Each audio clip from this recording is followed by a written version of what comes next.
I'm excited to talk about this.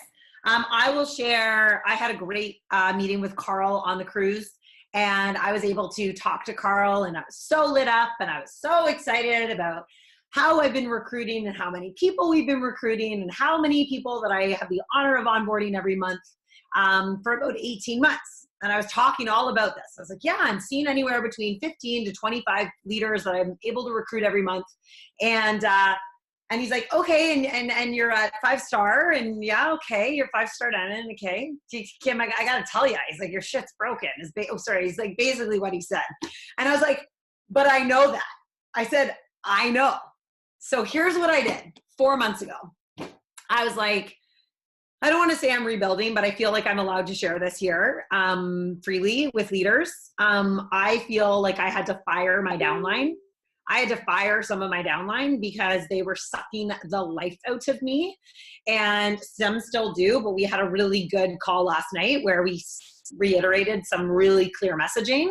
And I knew that what I was doing wasn't actually moving my business forward because I was spending so much time on one-on-one calls in the last quarter of last year. And it was sucking the life out of me because I was having the same conversations and I was having the same calls with basically the people that kept showing up, telling me that they were doing everything, and they weren't. They weren't doing what they were supposed to be doing. And I felt frustrated. And I never want to be a point in my leadership where I start to be resentful. And I was feeling that way. So Jamie and I, we drew a line in the sand. We're like, okay, this has got to change. Like, what's happening here? Like, I was exhausted by the end of the day. And I'm like, I don't have time to be a content creator, which is what I love. I don't have a time to support and serve the people that I want to be attracting and recruiting. And I don't have time to visualize where I want to go and grow in this business because I'm sucking my time with the people that aren't worthy of it. And I mean that with love and respect. But you either are working or you're not. And they just weren't. So I drew my line in the sand. And now what we did, instead of the one-on-one calls, I actually shut my one-on-one call log down. I took it away. It wasn't a punishment, but I took it away because people were abusing that. And they were using me as, if I book a call with Kim, I'm going to be working my business because I have a call with my upline. And that wasn't serving them, and it wasn't serving me. So that's the first leadership thing I did. And I removed that in about November. And what we did instead is we implemented what we call power level leadership calls. So twice a week on Monday night at 7 p.m. Now they go about an hour. They're really awesome. So I don't mind that they're an hour because that's the time that they've got with me. And they've got Wednesday at 1 p.m. And this is a time where people can hop on. They can ask questions and answers. They can send the questions to their upline. It's for our entire downline. So our entire downline hops on and they just listen and they mastermind. And there's all these other diamond leaders that are on there too. And together collaboratively, we run these awesome calls. And they're not recorded. So if you don't hop on, sorry. If you don't put your questions forward, sorry. If you're asking me for a one-on-one call and you haven't been on the level up calls, sorry. Get on those calls first and then we'll be able to talk. And that has given me my power back as a leader because we have tools in place for our team to be exceptional leaders if they choose to step into their business, and they're not. So when they don't, that's now what I have as a gauge to say how active you are in your business and how is that working for you. So from there, we do that. Every Monday, we also run a Success Starters call. I love leading those calls. It's really important to me. I feel if I'm home, I run them. They're my jam. It is important to me, especially because I'm onboarding and recruiting so many women every month that are ready to run in this business. I have to be present. I have to have my face there for them, but I can do it in a way that serves my business and I can reach 20 or 30 of them at a time. So we hop on the Getting Started Right call. If they do not hop on that first Success Starters Getting Started Right call, they don't get a one-on-one call with me that week. They have to hop on the next one. That's part of our process. And if I waver on that, I'm finding that I'm getting pissy.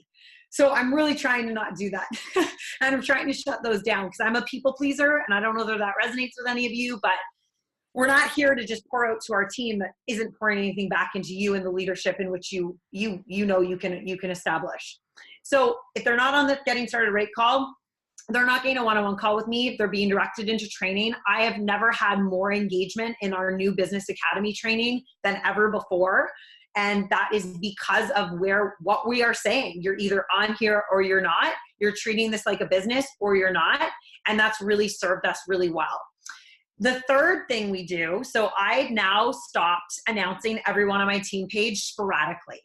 I found that actually didn't serve the people that I was onboarding and bringing into our organization.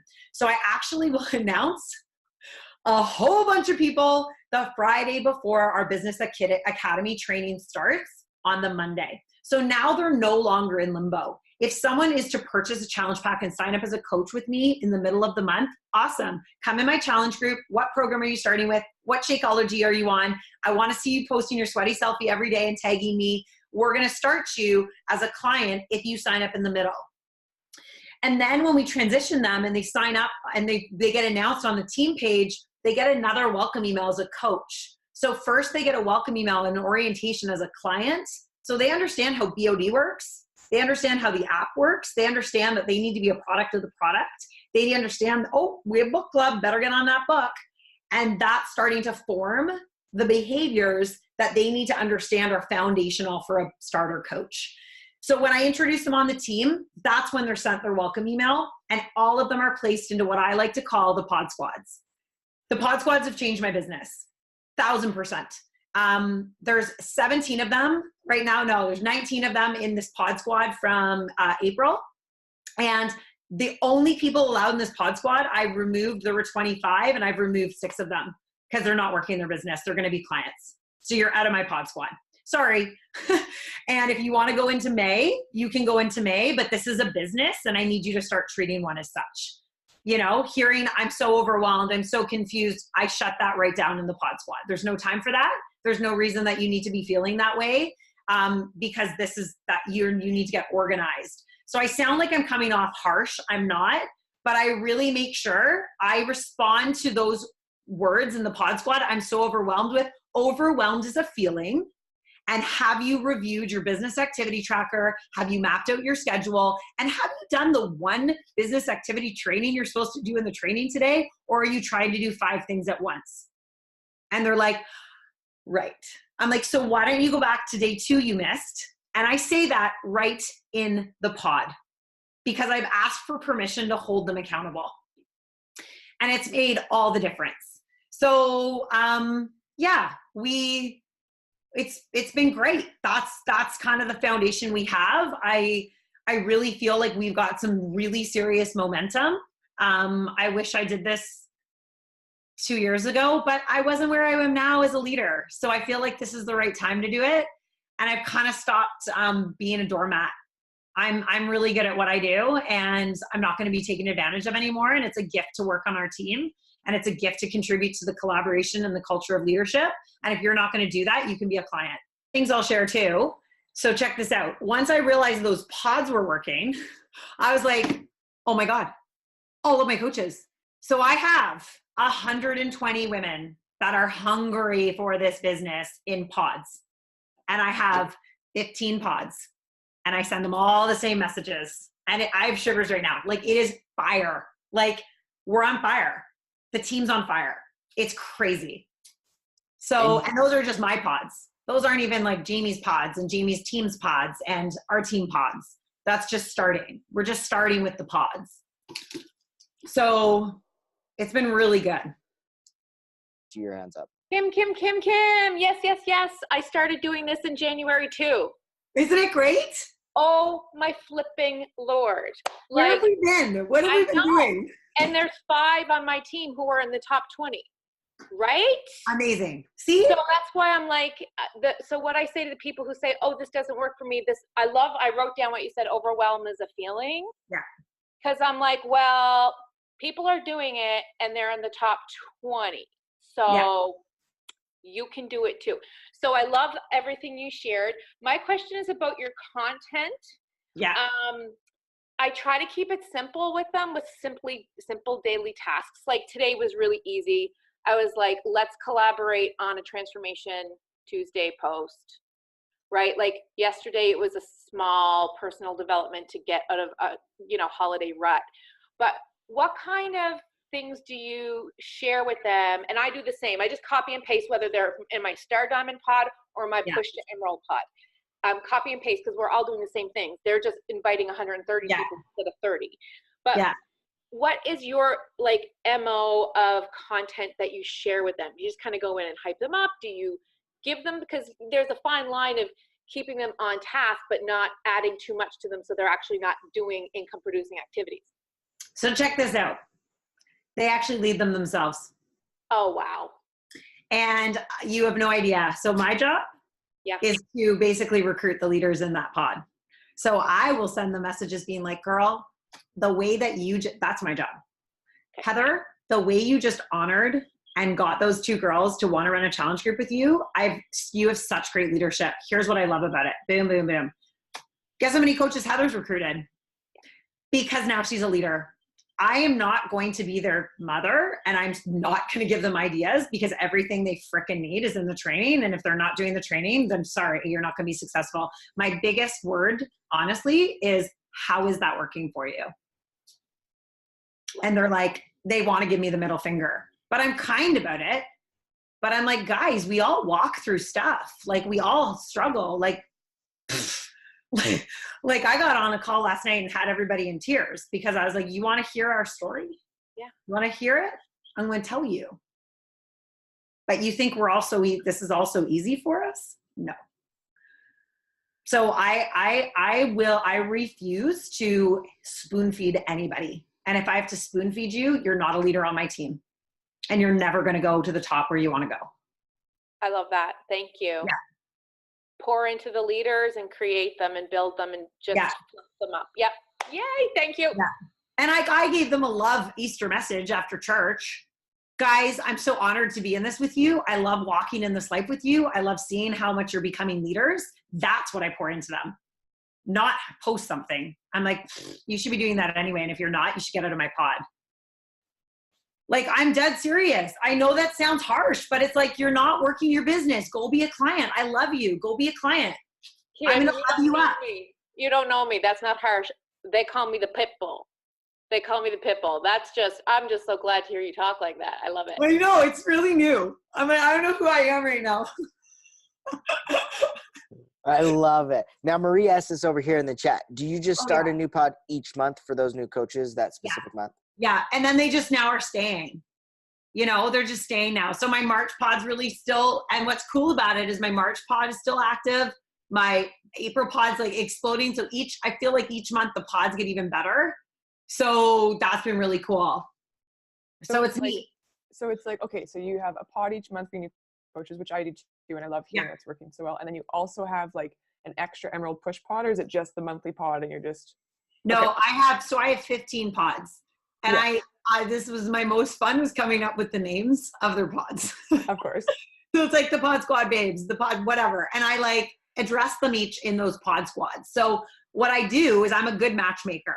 So I have match made my leaders. Mm-hmm. And part of what I share in my share cart on National Wake Up Calls, I know my coaches that sign up with me because I'm looking for leaders. And I'm looking for women that are ready to walk with me. I hardly have random people sign up with me that I haven't been working with. So I know what they love. I know the brand they want to build. I know their experience. I know where they want to go. And I know exactly who they're going to be success partners with from day one. Cool. And I've paired them all together. And Lexi just went diamond and 4 of them are about to go diamond. And then now I'm starting to see the ripple of the impact of people starting to work their business. It's actually helping people level up. Mm-hmm. So these are my level up pods. So these are coaches. Unfortunately, my elite team now is the ones that they're starting to realize, holy crap, I'm being left behind. Mm-hmm. And that's really working, because there's all these new people that I'm finding and collaborating with and working with and connecting with on Instagram, and they're watching me. They've been watching me for a long time. So when they walk into this business, they're like, no, I'm ready. That's the difference. I'm not looking for low hanging fruit. Mm-hmm. I'm not looking to plug a hole. I'm looking for people that want to build an empire and change the world, because that's my mission. So I'm very clear on that. And I'm very clear on that with my leaders. Cool. Okay. Thank you. Especially the ones, honestly, that haven't been engaged in their business. Give them the option. They're out or they're in. You're active or you're out. I don't put everyone in a pod if they're not active. I love just your PS coaches in pods. Yeah. And then they're putting their PSs together in pods. Okay. Because they're modeling what we do. Yeah. And people think I have some magic formula. Just so you know, they think I'm some shiny unicorn. So I had like, Jamie had to slide one of his coaches in my pods and they're like, Kim's not doing anything. I'm like, I told you, it's not me. Like, I'm not some magic genie. It's you either want it or you don't. And I'm really clear on that. And don't be immediately accessible either. Let them answer each other's questions. Like, I'm really learning that. I had some hard hits over the last few years and I'm really glad. I feel like I forgot I was a leader for a bit, if I'm honest. I forgot that I know what the heck I'm talking about, and it's not bad to share your vision. It's actually, you're right. And the people that don't want to run with you aren't your people. And it's going to be really clear. So as soon as I got clear on that, I got really unapologetic. I've got a couple people on my team that I still feel I struggle with. They're some of my longtime leaders, but I've had to bless and release them. I'm like, I don't need you. And I used to put so much weight on them. And that's what I mean by fire your downline. Sometimes we're relying, guys, on the first diamonds we had and they haven't moved from diamond. We need to stop spending time with them until they start working their business. And that's hard. Like, I'm an empath. Like, I go to bed and I'm like, oh, did I hurt someone? Like, so I'm still struggling through that and I'm really working hard on that, but that's not serving me or where I want to go. And the more I learn I need to be a businesswoman, I'm learning that. So this has been a good process for me.